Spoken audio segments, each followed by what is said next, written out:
L'objectif essentiel de ces journées, c'est d'échanger sur les bienfaits de l'éco-construction, aussi bien dans la région de Saint-Louis qu'au niveau du Sénégal qu'au niveau de l'Afrique. C'est aussi de sensibiliser différents acteurs sur cette question-là, puis c'est aussi faire un effort pour vulgariser afin que tout citoyen peut comprendre les bienfaits de l'éco-construction face au dérèglement climatique qu'on subit aujourd'hui un peu partout. Des journées qui répondent à une nécessité, à des contraintes environnementales sur lesquelles, qui sont dans le cadre d'un travail de jumelage qui date depuis un certain nombre d'années de la région du nord de France puis la région de Saint-Louis et qui se sont centrés essentiellement sur un projet de réhabilitation, de reconstruction d'une école et qui a donné l'idée de le faire sur des bases de respect de l'environnement, de respect de la nature, de prendre en considération tous les aspects thermiques, et acoustiques et puis les aspects aussi de tout ce qui est environnement lié à l'eau, lié à tout ce qui peut endommager notre habitat, puis aussi de s'inspirer de l'expérience ancienne. C'est pour cette raison-là que dans ces journées-là, on avait fait appel à des professionnels, à des gens qui ont travaillé sur l'histoire de l'habitat dans la région, qui ont alimenté le débat et les échanges. D'abord, c'est un bon début. Pourquoi? Parce qu'on a posé beaucoup de questions, on a donné peu de réponses, signifie que ça va continuer. D'abord sur la recherche de quel type de solution, de quelle démarche on peut faire de telle sorte qu'on puisse à la fois non pas suivre que le chantier ou le projet, mais suivre l'idée même, de telle sorte qu'on puisse, à l'échelle de Saint-Louis, introduire fondamentalement cette notion d'éco-construction. Ça veut dire qu'on puisse vivre en harmonie avec la nature, en introduisant ça au niveau de la formation, à l'école, au collège, au lycée, à l'université, mais aussi dans la société. En intégrant tous les acteurs de la société, ça veut dire aussi les professionnels, aussi les collectivités locales. Et c'est là la spécificité de ces journées-là. C'est-à-dire qu'on était un public très large qui n'a pas l'habitude de discuter, d'échanger. Et là, on a réussi ce pari-là. L'impression est très positive.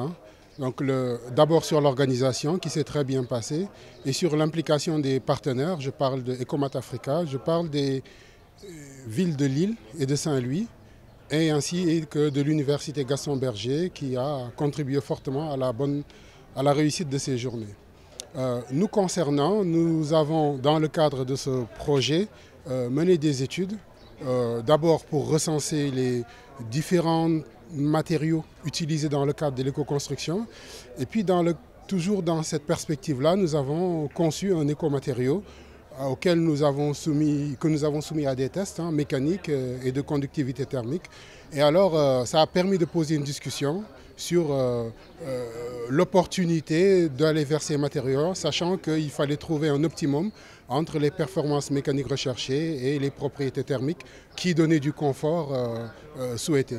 Voilà. Cette manifestation a permis de confronter différents acteurs qui d'habitude avaient des cadres de travail qui ne les permettaient pas de se voir. C'est les institutionnels, les collectivités locales, c'est les architectes, c'est les ingénieurs et c'est aussi les utilisateurs de bâtiments qui peuvent être des pavillons individuels ou peut-être des bâtiments de collectivités regroupant des personnes. Voilà. Les Sénégalais le souhaitent. On a senti un cri du cœur. Les gens veulent retourner vers des matériaux pour lesquels les matériaux de leur environnement, notamment le TIFA. On a eu des présentations qui nous ont démontré la pertinence de retourner vers ces matériaux-là. Toujours est-il que des contraintes aussi sont apparues. Et donc, ceci n'est que, nous l'espérons, le jalon d'un cycle de réflexion, de conférences, de rencontres qui permettront, dans le long terme, de trouver l'optimum de la construction, c'est-à-dire pouvoir avoir des maisons peu énergivores, mais dans le même temps très confortables pour l'habitat humain. En tant qu'organisateur, faisant partie des membres de Ecomat Africa, dont nous représentons ici une partie. Donc il y a des collègues de Dakar, mais il y a aussi des collègues de Saint-Louis qui participent à cette association qui va dans le sens de revaloriser un petit peu les écomatériaux et un petit peu sensibiliser les populations sur les bénéfices qu'on peut tirer de ces matériaux-là. Très dur, mais ça rentre dans la recherche de solutions face aux impacts du changement climatique. Nous savons qu'on est obligé un petit peu d'avoir des habitats bioclimatiques, un petit peu d'avoir un habitat qui est un petit peu adapté à ces vagues de chaleur qu'on rencontre, à ces types d'inondations, à ces remontées cristallines de sel sur les bâtiments, à cette détérioration de l'environnement dans sa globalité. Donc on essaie un petit peu à l'université de regarder sur différents axes, sur le béton, sur les matériaux, le plastique, comment nous allons faire pour utiliser l'environnement pour mieux comprendre ce pour lequel on vit et qu'est-ce qu'on pourra apporter comme solution pour la communauté. Donc la ville de Lille, en tant que partenaire historique de la commune de Saint-Louis, s'est engagée depuis déjà plusieurs années à travailler sur la thématique du changement climatique.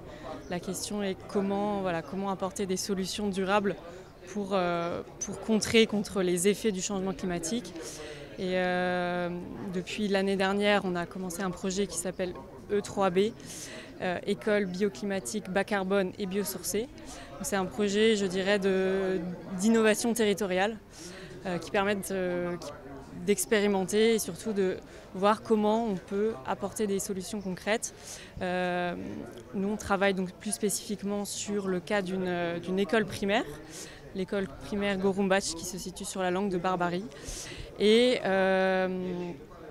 dans le cadre de ce projet de réhabilitation d'école, on a inclus des actions de sensibilisation et notamment ces deux demi-journées scientifiques. La commune de Saint-Louis, en partenariat avec la ville de Lille, avec laquelle elle est en jumelage depuis 1978, met en œuvre ici à Saint-Louis, au niveau de la langue de Barbarie, plus précisément à Gorumbach, un projet de réhabilitation bioclimatique bas carbone, biosourcée.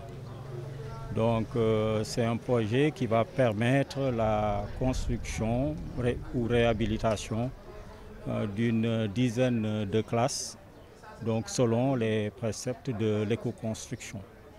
Donc tout à l'heure, je parlais de réhabilitation ou construction bioclimatique. Ce que nous avons vu, c'est que la climatisation puisse tirer parti de l'ensoleillement ou du rayonnement du soleil et également de l'aération naturelle. Mais il y a également des matériaux, des écomatériaux, des matériaux locaux qui vont être utilisés. D'ailleurs, sur le terrain, vous verrez deux prototypes qui ont déjà été construits, l'un avec de la terre crue et du TIFA et l'autre avec de la brique de terre comprimée.